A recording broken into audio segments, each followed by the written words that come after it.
Guys, see, in this video we want to look at corneal scar. Scar results when after a wound, right? When there is healing. So there can be a scar. So let us say the cornea had some wound, some ulcer. So finally after all this, what will happen? A scar will form. Here what will happen? Because of the scar there will be opacity of the cornea. Okay, right? Loss of transparency of the cornea. So when they ask opacity, corneal opacity, corneal scar, it will be similar. Okay. So corneal scar, because end result of healing of corneal wound, corneal ulcer, etc. So corneal opacity is what? It is the loss of normal transparency. So there can be, what can be the causes? Corneal wounds, corneal ulcers you already saw. And the corneal opacity can also be caused because of some other reasons. Okay, congenital opacity, that's different. But here what are we looking at? The scar. Scars will come after healing, right?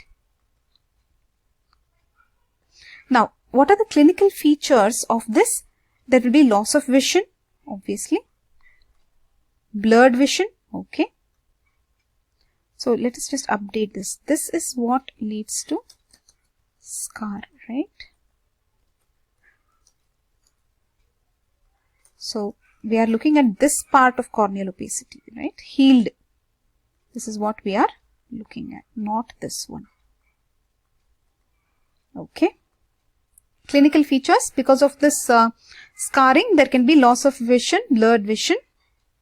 So corneal scar or corneal opacity types, same thing. Okay, for both you will write types of corneal opacity. If they ask also, you will write the same thing. Types of corneal scar also you can write the same thing. Okay.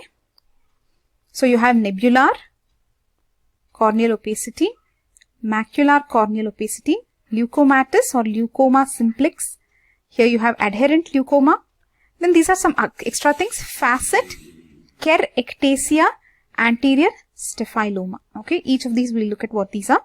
Look at some clinical images. Here you have the nebular, macular, leukomatous and adherent leukoma. Okay. So let us look at details of each of these. The nebular first. This one, nebular. So basically it is faint opacity. What and all are involved? This is superficial. It involves the Bowman's layer and the superficial stroma. Let's look at the details. So if this is cornea, so and this is the epithelium, basement membrane of that is Bowman's layer, and this is the stroma.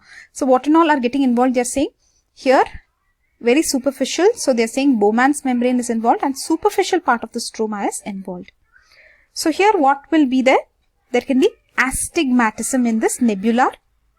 Okay, in this nebular corneal opacity, there can be irregular astigmatism. Okay, let's make the notes. So if this is the nebular one, it is superficial, right? Superficial scar involving the Bowman's layer and the superficial stroma. So the patient can have irregular astigmatism. So here, the patient will have what? Blurred vision. So let's make the notes. Nebular corneal opacity, superficial, involves Bowman's layer, superficial stroma, and if it covers the pupillary area, it interferes more with the vision. The person will have blurred image owing to irregular astigmatism.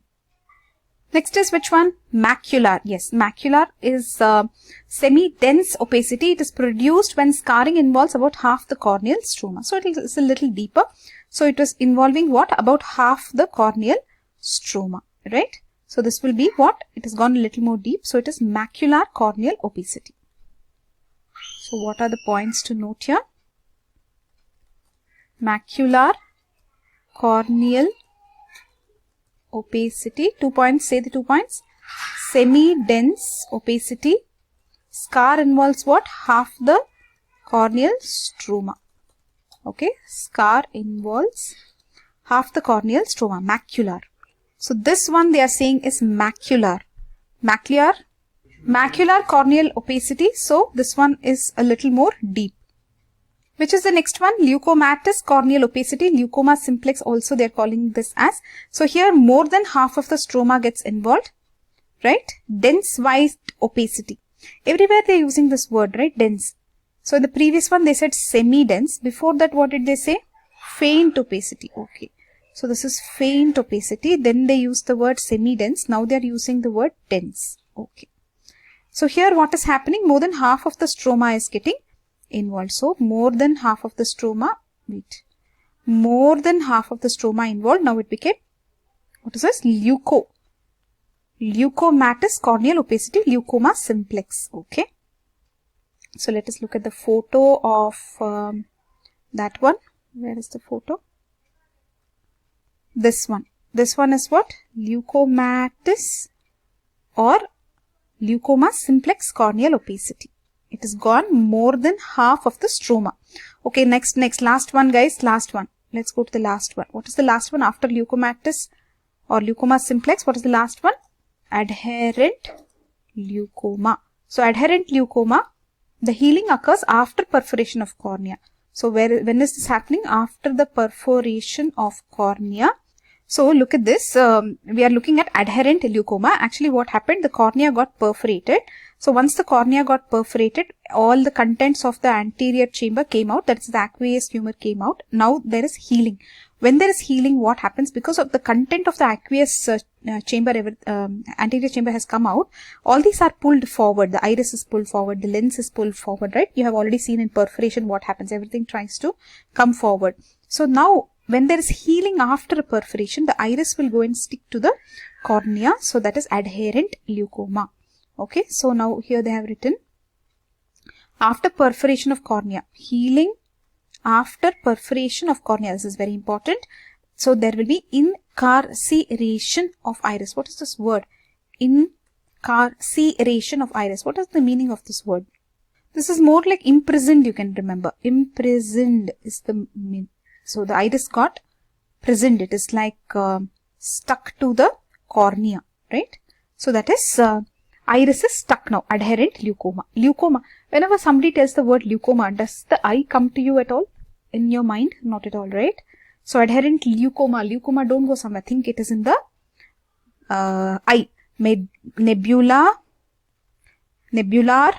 macular, leukomatous, adherent leukoma. Adherent leukoma comes after leukomatous corneal opacity. After leukoma simplex comes the adherent leukoma. Okay, good.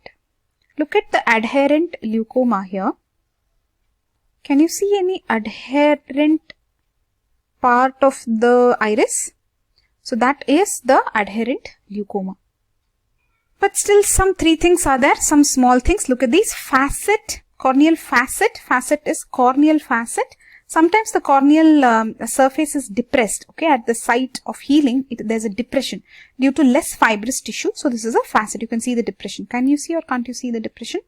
Okay. Then we'll move to kerectasia. What is this kerectasia?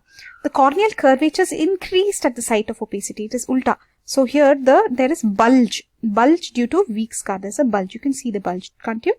Yes. So facet is inside, kerectasia is outside.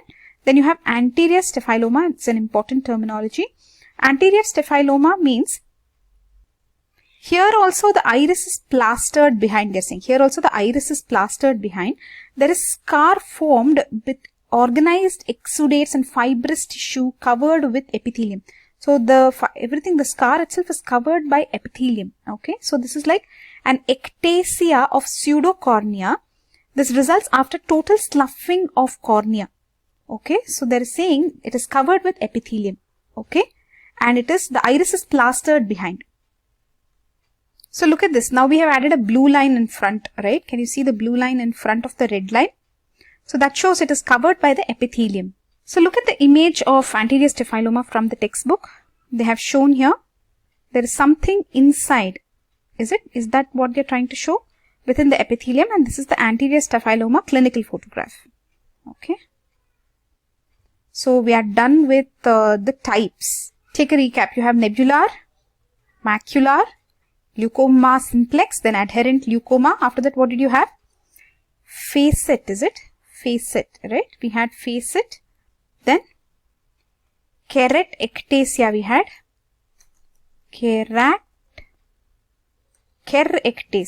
Kerectasia we had. Then after that we had anterior staphyloma. Very good. So these are the types. Now after that some secondary changes can happen.